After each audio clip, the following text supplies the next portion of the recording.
Student, चलिए देखिए, पिछले वीडियो में हम लोगों ने देखा था पास्ट परफेक्ट टेंस को, यानी कि पास्ट के चौथे टेंस को। आज हम लोग नेक्स्ट टेंस को शुरू करेंगे, ठीक है, फ्यूचर टेंस। और फ्यूचर का पहला टेंस है आपका 9वां नंबर टेंस है या 9th नंबर, ठीक है, जिसका नाम है फ्यूचर इंडेफिनिट टेंस या सिंपल फ्यूचर हम लोग कह सकते हैं। तो चलिए शुरू करते हैं, देखते हैं इसका क्या नियम है। इसका नियम कह रहा है कि जिस हिंदी वाक्य के मूल क्रिया के अंत में गागे की इत्यादि लगा रहेगा तो ऐसी क्रियाओं का अनुवाद फ्यूचर इंडेफिनिट टेंस में किया जाता है, ठीक है। थोड़ा सा इसमें आपका जो समझ लेंगे कि कहाँ शैल या विल का बोध लगता है और क्या कह रहा है भी समझ लेंगे। सबसे पहले सब्जेक्ट, उसके बाद सब्जेक्ट के बाद पर्सन या नंबर के अनुसार शैल या विल लगाएंगे। प्रयोग वर्ब का मूल रूप यानी वर्ब 1 क्रिया का पहला रूप और अंत में अदर वर्ड्स रखा जाता है। इस टेंस से किसी कार्य के भविष्य में संपन्न होने का बोध होता है, ठीक है, भविष्य में होने वाला हो इस बात का यह टेंस जो है वो बोध कराता है, ठीक है। लेकिन समय निश्चित नहीं रहता है, समय निश्चित नहीं रहता, होगा कभी, ठीक है। आगे देखते हैं, चलिए यहाँ देखिए आपका क्या लिखा है। समानता सेल और विल का प्रयोग किसके साथ करेंगे? तो समानता कह रहा है कि सब्जेक्ट आई और वी के साथ सिर्फ सेल का प्रयोग होता है और अन्य सभी के साथ, सभी सब्जेक्ट के साथ जो है वो विल का प्रयोग होता है। इतना ही आपको ध्यान में रखना है। बाद के बाद जो दिया गया है वो किसी विशेष केस के लिए दिया गया है, ठीक है।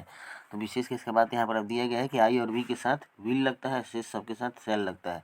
तो वो कब? तो दृढ़ निश्चय में, देखिए यहाँ प्रतिज्ञा, दृढ़ निश्चय, आवश्यकता जब लगा रहेगा तब। इसलिए आप इस पर ध्यान न देंगे, सिर्फ इस बातों को देखेंगे कि आई और वी के सब्जेक्ट के साथ जो है वो सेल लगता है और रेस्ट सबके साथ जो है वो क्या लगता है? विल लगता है। नियम आप देखेंगे कैसे बनाना है स्ट्रक्चर। करेंगे सब्जेक्ट पहले सबसे लिखा जाएगा, सब्जेक्ट के हिसाब से या तो सेल या विल, जैसे आई और वी अगर हो जाएगा तो सेल लगेगा और दूसरा कोई भी होगा यहाँ पर सब्जेक्ट जगह तो विल लगेगा। क्रिया का पहला रूप, उसके बाद अदर वर्ड्स यानी कि वाक्य। तो देख लेते हैं थोड़ा सा इसका एग्जाम्पल हम लोग, ठीक है। एग्जाम्पल में आप देखिए यहाँ पर क्या दिया गया है।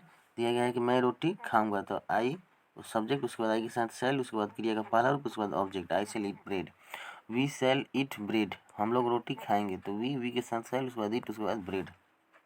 यहाँ देखिए यू दिए गए, यू विल ईट ब्रेड, तुम रोटी खाओगे, तो यू के साथ विल हो गया, ईट हो गया, ब्रेड हो गया। तुम लोग रोटी खाओगे तो यू विल ईट ब्रेड, रोटी खाओगे।